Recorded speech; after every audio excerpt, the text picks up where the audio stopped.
Hey everyone, welcome to the channel. It's your boy D Black coming back with another Raw review. Alright, tonight's Raw, I don't know, it's like a bunch of matches got together because one person said, hey, I want to match with you.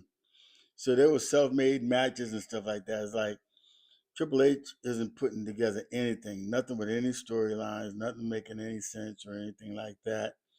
I don't understand it. Both on Raw and SmackDown.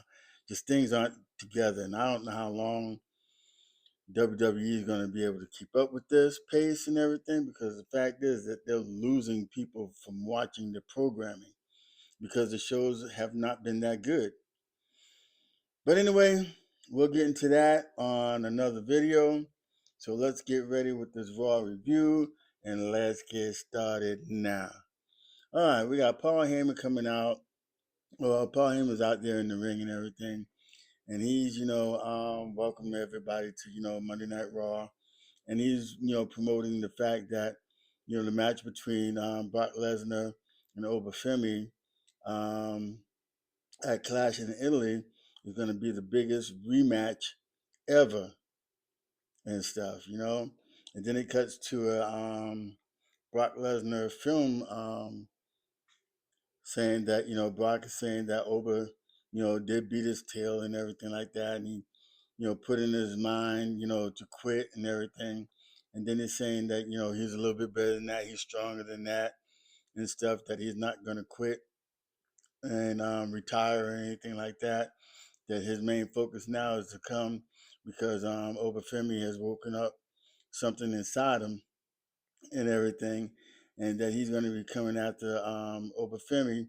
And he said that he's going to be the one, to rule over Obafemi, and clash at in Italy. Then Paul Heyman keeps coming out and saying the same thing about Brock Lesnar. I mean, Obafemi has woken up the beast, you know, and Brock Lesnar, and then Paul kept saying it again, and then Obafemi comes out. Obafemi gets in the ring, and you can see that Paul Heyman is pretty damn much scared, and he's telling that Paul Heyman over was telling Paul Heyman that he's not going to hurt him because he needs him to be alive because he has to be able to be the one to tell the story and stuff. And he's letting Paul Heyman know that he's already beaten you know um, Brock Lesnar and stuff, and that he was the one that would retire him. That he's going to retire him again and stuff like that. you know, and Oba signs the contract, and then Oba tells Paul, the last time that he fought Brock Lesnar, he was just fighting to beat him, and then he basically says this time when he fights Brock Lesnar, he's going to be fighting, to kill him, and then he tells Paul, he's going around saying that Brock Lesnar saying that, he awakened the beast. And then Obafemi is telling Paul Heyman, like, look, he took 4 F5. And what does he think that he awoken in him and everything and stuff like that? So he said he doesn't think that, do you think he ain't woken nothing up in him? So basically, Obafemi is telling, Paul Heyman, like, he's going to trash Brock Lesnar. And this time, he's going to retire him for good. All right. And then we move on to the match with Penta and Javon Evans. You know, I guess this match is out of nowhere. I think they've already had this match before and stuff. But anyway, match goes on. Um, there's one point in the match that Javon Evans, dives out of the ring, and it was a nasty spill, man. He hit his back on the announcer's table and stuff. When he did that, heck, I thought he broke his back. And then not only did he did that one, he did something else similar to it and everything. Javon Evans needs to be very, very careful. I mean, it's cool doing all the little high flying, maneuvers and stuff like that and everything, but you got to watch out for injuries. I mean, it's like he could have injured himself at any point or any of those, aerial assaults that he does. But anyway, Penta ends up winning the match. I mean, like you had like 4 or 5 different um, pins and stuff like that. False finishes and stuff and everything. And then Penta ends up winning with a Penta driver and stuff on Javon Evans, and Penta retains the IC title. But it was a good match. I have to say that it was it was pretty. It was really a good match. You know, and then we get the thing saying that Logan Paul is going to be out for a while. I guess last week, he took that.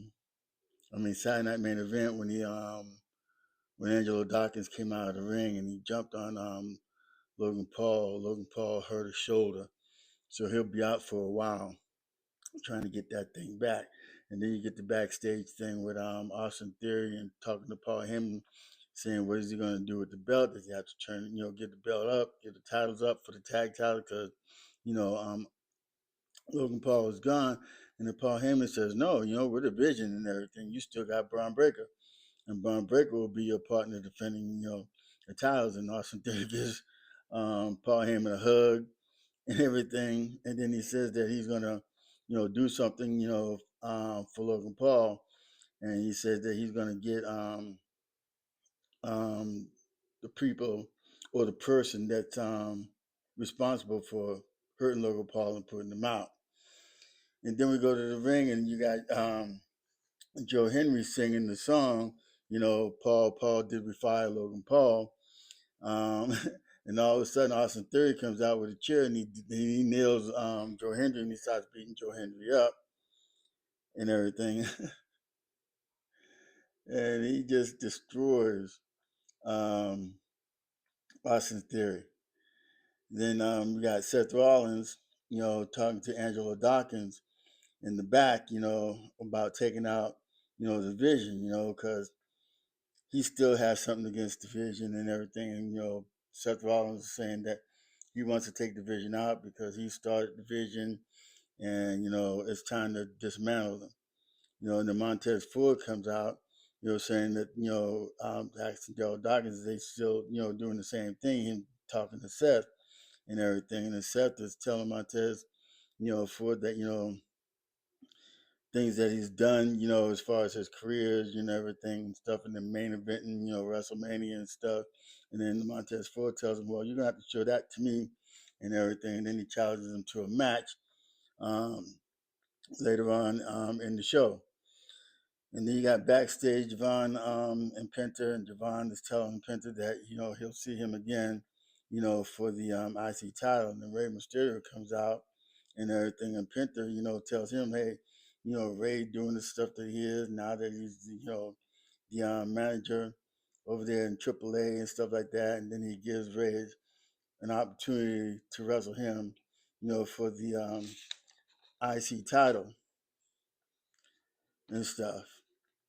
And then at one point, so there, and then we get the match with Raquel Rodriguez and Roxanne Perez, against Bayley and Lyra Valkiar, you know, and the match was pretty sloppy. I don't understand it, you know. Whew, it was a sloppy match. It, the women, some of the women can, and some of the women can't. And I think that Roxanne and Raquel, they could be a good tag team only if they could do some stuff in the ring. I know Raquel is a lot bit, you know, is a little bit better in the ring than Roxanne, but Roxanne Perez when she was down at NXT and stuff, she was pretty good in NXT. And I thought when they brought her up to the main roster that she would even be better and stuff, but it's just not looking that way. And then you got Bayley and Lyra Valkyria and stuff. It was the match was man, and the win was by a roll up. And how it got there is that Dom, actually Liv got a was involved, and then she got sent back to the back, and then Dom gets on the ring, on the ring apron and stuff, and he throws the belt into Roxanne Perez, and then Bayley and Roxanne. I mean Bayley and Roxanne started fighting over the belt um, and stuff, and then Roxanne ends up hitting Dom, and he falls off the rope, and then Bayley rolls up, you know, rolls up Roxanne Perez for the 1, 2, 3 for the win. So we got another roll up as far as the win is concerned and stuff. Then we got Adam Pearce in the back, telling Roman Reigns, talking to Roman Reigns, telling him that Jacob Fatu should be, fired. And Roman is saying he will, that he will sign the contract and everything, and not to do anything to Jacob Fatu because it's the tribal combat match that's going to be happening and stuff like that. And then he tells Adam Pierce that if he wins, it's going to be okay. But if Jacob wins, everything's going to be it's going to be some chaos. Everything's going to be pretty much bad if Jacob wins because Jacob's going to go through and he's going to be tearing up some stuff. And then we got LA Knight coming out, talking about the King of the Ring, which is coming up pretty soon, and saying that he's going to be a part of the tournament and everything. And if he wins the tournament, he's directly coming after Roman Reigns. And then Jimmy Uso comes out and everything, and they start talking and everything. And Jimmy's, basically telling LA Knight that, to stay out of the business, and LA Knight is running it down to him like, as far as how Jimmy, Jay, and Roman are acting more or less like Division and everything. And LA Knight said that he had that problem with Division. He had took them, taking care of them and got them off his shoulders. Now he's dealing with Jimmy and Jay, and he said that Roman can't do anything on his own and stuff. As far as winning matches and things like that. And then Jay's telling LA Knight, just stay out of the family business. And LA Knight said, well, if it's a business, then I'm going to be the one to shut the business down, drops the mic, and walks off. Then we got Rey Mysterio and Adam Pearce. They're talking and stuff, because Adam Pearce is telling them that now that, he's going to have, an opportunity to wrestle, for a number one contender and everything. I mean, he's telling them that he's good, happy that he was, that he's the AAA, manager back there and stuff like that. And then Ethan Page comes out, talking a little stuff and, saying that he wants to be, a shot at the IC title again and everything, which he lost just a couple of days ago.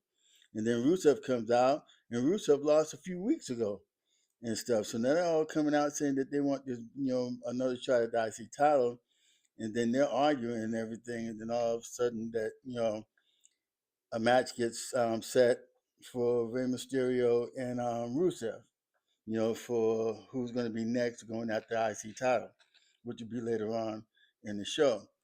And then we get Seth Rollins versus Montez Ford and everything, and the match is pretty good. The match is going, as you would expect. Seth Rollins does his thing in the ring, and Montez Ford is really an improved wrestler. So he's doing his thing, some high flying and stuff like that. So they really got down, and then all of a sudden the stomp, the stomp took Montez Ford out, and Seth Rollins wins. And then you got Austin Theory, fighting Angelo Dawkins, and he comes out with a chair and he starts beating Angelo Dawkins up with the chair. And Angelo Dawkins is laid out on the ground, and he slams the chair on Angelo Dawkins' head and stuff. And then after that's over, then you got Montez Ford talking to Adam Pearce, and then Seth Rollins comes out, and Seth,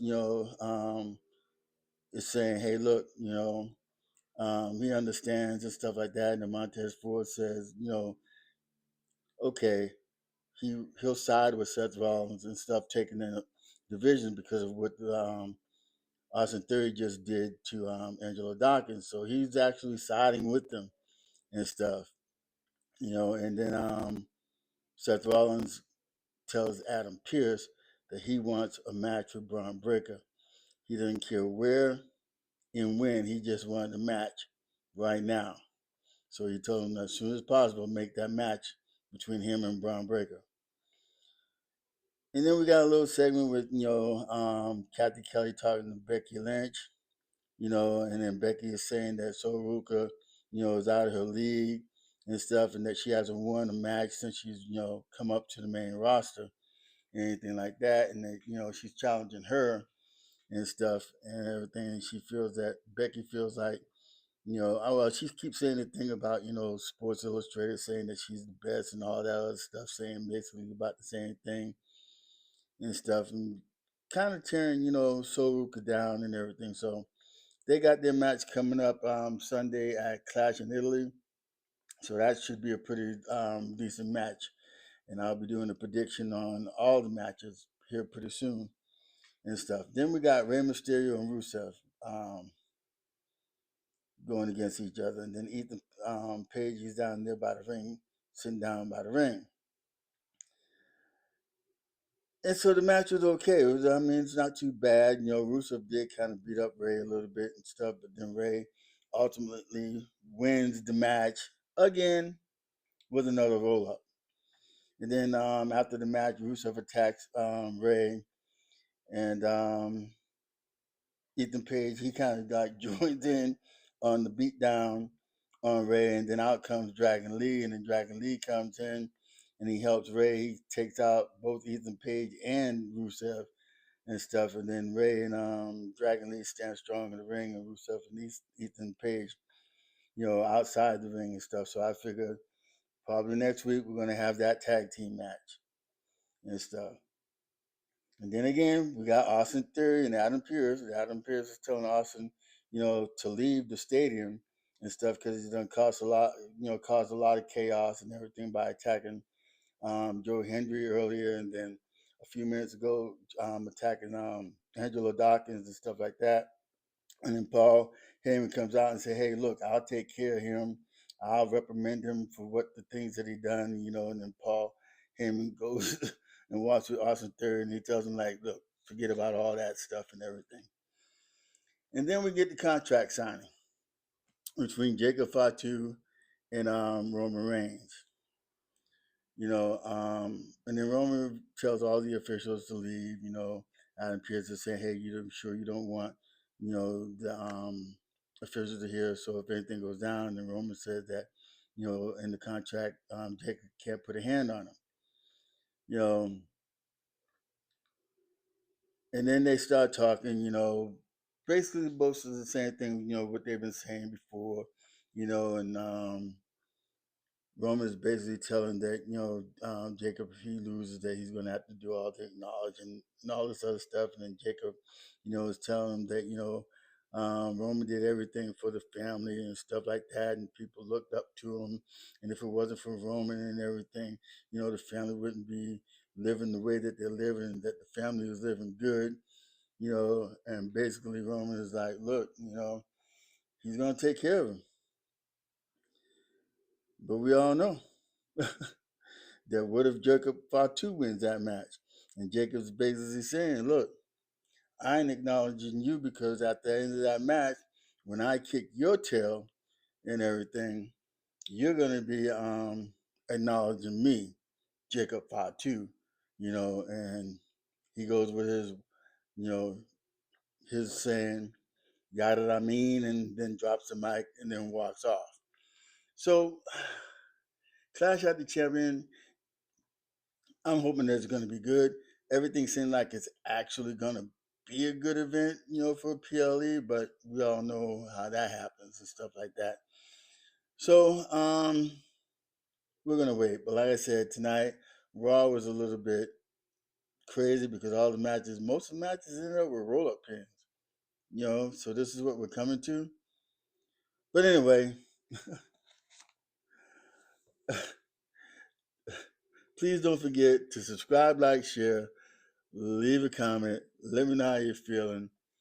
And oh man, because I can just go on. Well, no, I'm not going to go on with it and stuff because it's just crazy. But anyway, thank you for watching. God bless. Deuces. And I'll see you on the next video. Thank you.